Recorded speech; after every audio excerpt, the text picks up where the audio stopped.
Yeah, and so that's kind of nice. It's hard to mainline us at 12:30 for a lot of people. You have to wait. Yes. If I'm home at 12:30, well, A, that I'm missing work, but B, I'm like sick or something. It's really hard for me to be home in the middle of the day. I don't know what that means. Where else would you be? I don't know. If you're sick. I could be at the hospital. That was an odd statement. Back to, we'll talk about that in a minute. Never mind. We're going to talk about that. But, so how was your weekend? It was good. Watched a lot of sports, yes. Watched some UK basketball on Saturday. Yep. Then I watched squeaked out a victory at Vanderbilt. For real. And every time I watch a game at Vanderbilt, I always am just like, what architectural genius designed this? I don't get it every single time. I've never been there. I want to go visit. Have you ever been in there? Yeah, I've been in there, but never for a basketball game. Like, because I'm from that area, so I know that we had some Is it reconfigured completely different if it's not basketball? No, I'm just saying I've been in there, but I would like to see you are just coming at me hot today, okay? Just calm down. I can't say anything. Why is that a bad question? Well, not for basketball. Like it's a completely different thing. I'm just saying I've never been there for a basketball game. Why are you so defensive? I wasn't attacking you. I am hurt. Just kidding. God. Did you watch any football yesterday? Not yesterday. I watched part of the Titans game Saturday night, but then I fell asleep, which, I'm kind of glad I did because it was so horrible. The Titans were going to lose. We all know that because they're playing Superman, Tom Brady. He's so freaking attractive, but I hate him. I hate him. I don't. I like Tom. You love a dynasty. I do like a dynasty. Lee loves a dynasty. Dang it.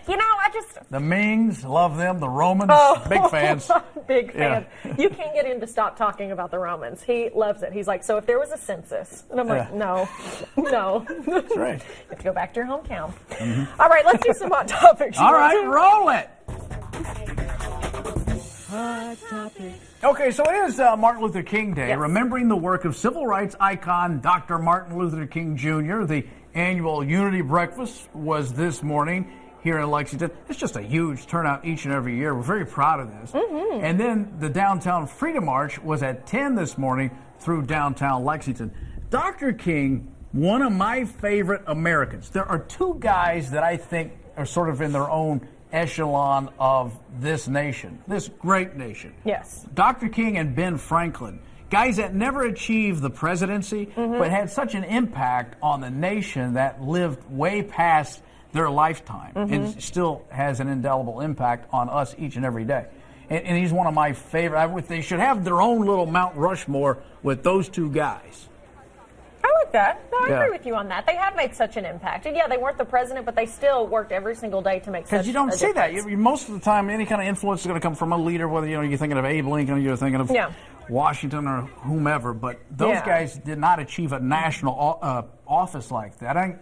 Franklin was the governor of Pennsylvania, but he never really led the nation the way that his contemporaries were with Washington and Jefferson at the time. But he still had such an impact. He did. Everybody knows about, Ben Franklin. But Dr. Martin Luther King, he's one of those, everybody, I love to see on this day. Sometimes you'll think it's cliche when people write quotes and stuff online. But I love to see the quotes from, Martin Luther King that people will post online and stuff. Because he's, he just...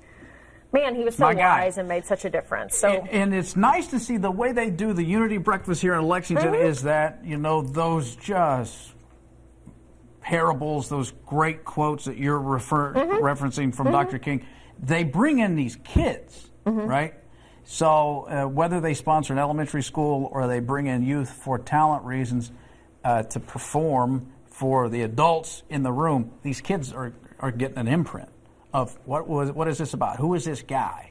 And it's important for them to hear that. Yeah, and I like the way they do it. So what I've been told is that this is probably per capita one of the biggest Unity breakfasts, only second to Birmingham. Yeah, they have like 1,700 people there every single year, and it always sells out. And it's right here in Lexington. It's hard to imagine that we have that big of an event, but it's amazing. And people, come out to it every single year, and it's at 6:30 in the morning.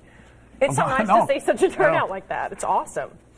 But anyway, so whatever you're doing to celebrate today and remember Dr. Martin Luther King Jr., I know there's so many different events going on today throughout Lexington. So anyway, celebrate in whatever way you would like to.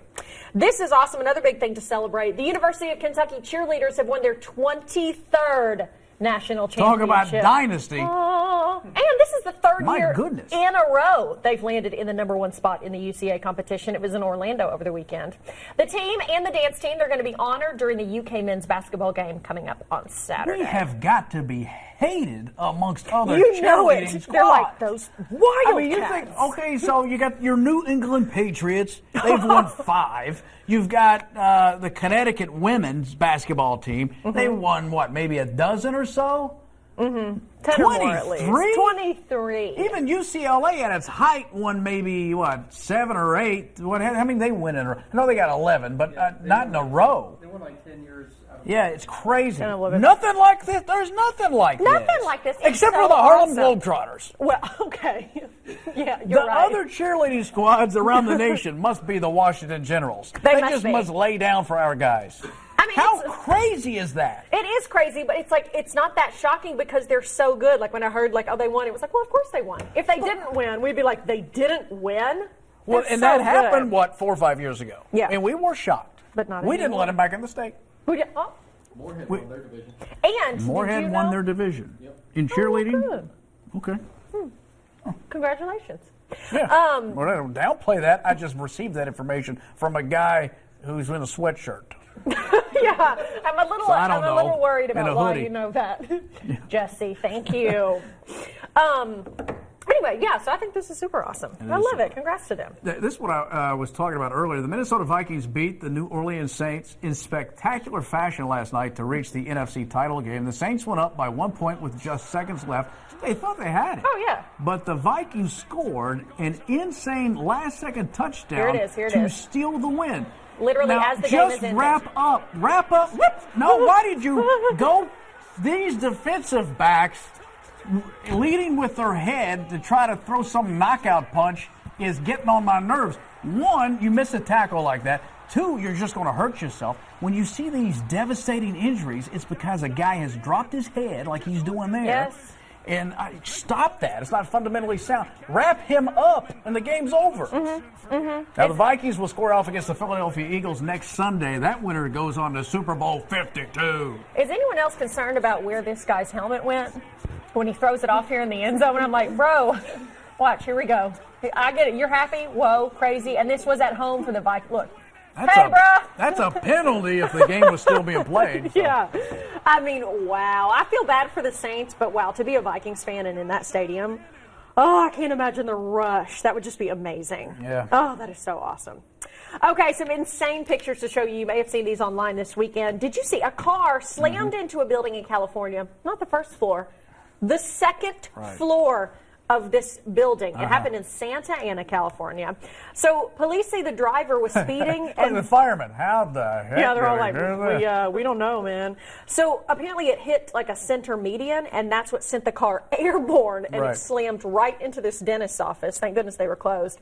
The 2 people inside the car somehow suffered only minor injuries. You know, that guy's wife was griping the entire trip. You need to slow down. Harold, you're scaring me. Right. And now we're airborne. Way to go, Harold. You've ruined this man's dental office on the second floor. Oh, my gosh. Someone needs Novocaine. How were they extracted from that? They got a ladder, I guess? And what they had on the Today Show this morning, they said, I think the driver or one of the people in the car was able to crawl out. You know it was the husband. But we're assuming it's a husband and wife. We don't know. One person was able to crawl out. The other was stuck in there for like an hour, and emergency crews had to get them out. So what she's saying is the husband bailed out. Yeah, girl, bye. I'll just go ahead and get the broken ankles so I don't have to listen to you. It's one thing to see a car into a building. It's another. Can you imagine you're driving Second by? floor. What is? Yeah. And I saw, you can probably find it on NBC's website. They actually have surveillance video from the building next door that shows the wreck actually happening. One of my friends tweeted it. It was like live video of me trying to get to work when I'm running late. It's so true. There was a buddy of mine who worked at a car parts store, had a guy come in with 2 broken arms like this, you know, and said, I need this. You know, what happened to you? He said, well, somebody drove into our house. This was in Winchester. They had one of those houses, though, that's right at the end of the corner before you. Oh, geez. And some idiot plowed in and hit the bedroom where him and his wife were asleep, catapulting them into the air. How do you like to be woken like that? And his wife's under the, like, dresser drawers going, oh. That's not funny. No, I'm sorry. But anyway, and everybody's fine. They all lived. know. But you got a Z28 in there just with the headlights and running in your boudoir. Boudoir. And you're looking for your what? Mildred? You can't make that sound and then tell me that's not funny. I'm so sorry that happened to you all. So, no doubt you've heard about the false missile alert debacle in Hawaii over the weekend. An employee at an emergency management, it's probably a millennial, hit the wrong button and then sent an alert to people all across the state saying that a ballistic missile was headed right toward them. Well, as you can imagine, people were freaking out because they thought this is the end. Yeah, this is it. But not one guy. This guy you're looking at, he refused to stop golfing even after the alert was sent out. Listen to this. If you're watching this video, that means I didn't make it because of the missile that's coming towards Hawaii. I just parred the last hole and I just hit the shiznik out of my ball. So I love you all, but I'm playing golf. It's the last thing I'm going to